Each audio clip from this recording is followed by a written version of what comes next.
Dominus vobiscum.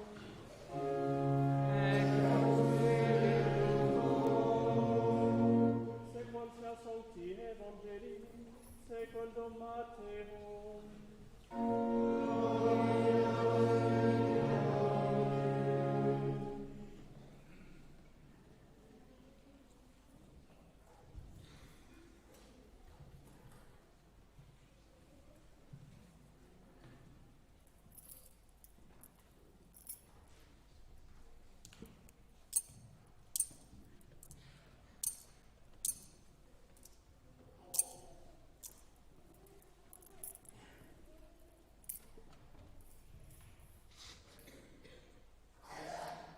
Marie, mère de Jésus, était alors fiancée à Joseph.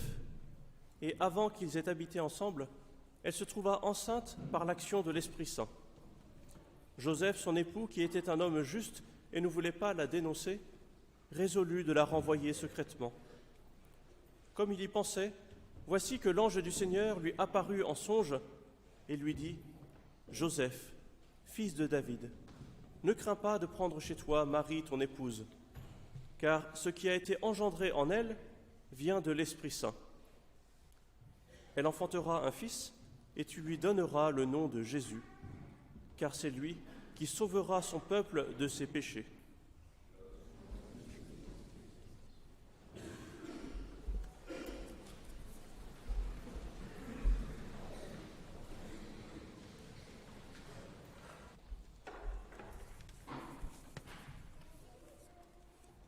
Au nom du Père et du Fils et du Saint-Esprit, ainsi soit-il. Chers amis, nous voici tout à la joie de la naissance imminente de Jésus. Et afin de savourer cette venue et de nous y préparer, la liturgie nous plonge dans la genèse de cet avènement. L'Évangile nous parle en particulier du rôle de Saint Joseph dans l'œuvre divine. Avec vous, je voudrais en retenir deux aspects. Saint Joseph est un homme qui a le sens de l'action, un homme qui se responsabilise. Et c'est un homme qui est choisi par Dieu. Joseph, son époux, qui était un homme juste et ne voulait pas la dénoncer publiquement, décida de la renvoyer en secret. Voici que la Vierge Marie est enceinte par l'action de l'Esprit Saint. Joseph a toute confiance en elle. Il n'a jamais douté d'elle. Entre eux, la confiance est totale et leur amour est immense. Leur mariage approche. Et selon la loi juive, ils sont déjà liés entre eux par les fiançailles, même s'ils ne vivent pas encore sous le même toit. Et devant un tel mystère, Joseph sent que quelque chose le dépasse complètement.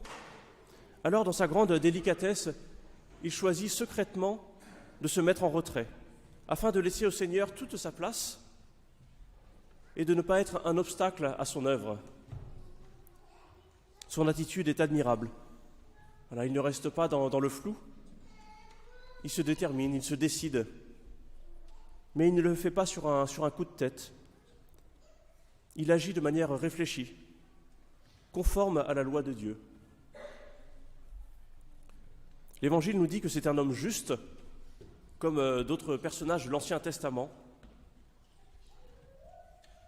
Et Benoît XVI faisait remarquer que Saint Joseph est vraiment injuste, car en lui, l'Ancien Testament devient le Nouveau, parce qu'il cherche Dieu dans sa parole. Il cherche son amour. Et il cherche à vivre la loi, à vivre toute l'observance de la loi de Dieu. Et donc c'est sa vie, c'est son amour. Et cela peut nous inspirer. Dans la vie, on est parfois confronté à toutes sortes de choix plus ou moins importants, et on peut avoir du mal à se déterminer. Et il est important d'avancer pas à pas. Prenons par exemple un jeune qui se pose la question de devenir prêtre. Il peut retourner la question dans tous les sens, mais il lui faut prier, il lui faut demander conseil aussi. Il faut se familiariser avec la parole de Dieu. Et à un moment, il faut poser un choix. et sinon elle fera du surplace.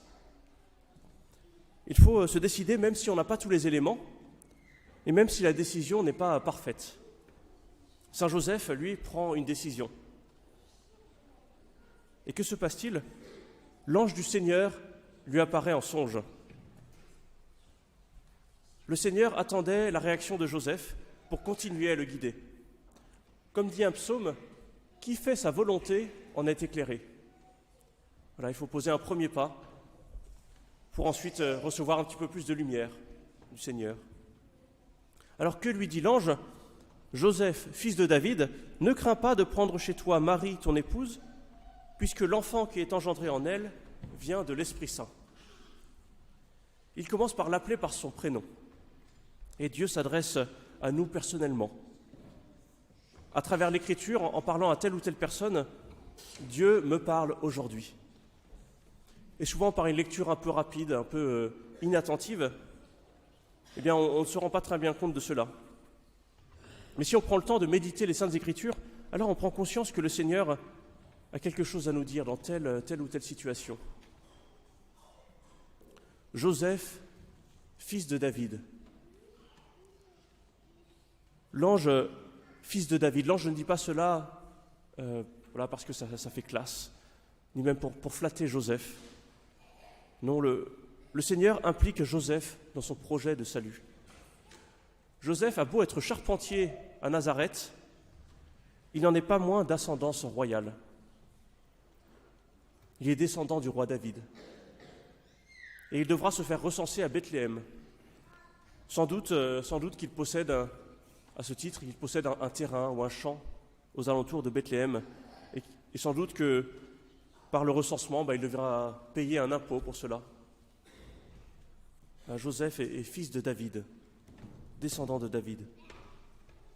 Et c'est bien la Vierge Marie qui porte en elle le Fils de Dieu, mais c'est par Joseph que Jésus descend du roi David, par une filiation légale, adoptive, et non pas charnelle. Ainsi, pour accomplir sa promesse, le Seigneur passe par Joseph. En fait, il en va de même pour nous. Le Seigneur aime nous impliquer dans ce qu'il fait. Pour annoncer au monde sa venue, le Seigneur compte sur nous. Il n'a que nous. Et chacun d'entre nous y contribue à sa mesure. Prenons l'exemple de notre paroisse. Le soin porté à la liturgie est un beau témoignage du mystère que nous vivons à chaque messe. Et tout y contribue. D'abord, le recueillement, puis la beauté des chants, mais aussi le service de la messe, les fleurs et tant d'autres choses. Le Seigneur compte sur chacun de nous. Alors, chers amis, comme Saint Joseph, soyons enracinés dans l'amour de Dieu. Cherchons-le de tout notre cœur. Apprenons à poser des choix mûris dans la prière et ayons conscience que nous avons une place unique, irremplaçable dans l'œuvre de Dieu. Il compte sur chacun de nous pour accueillir Jésus et pour lui donner la place qui lui revient en ce monde. Au nom du Père et du Fils et du Saint-Esprit, ainsi soit-il.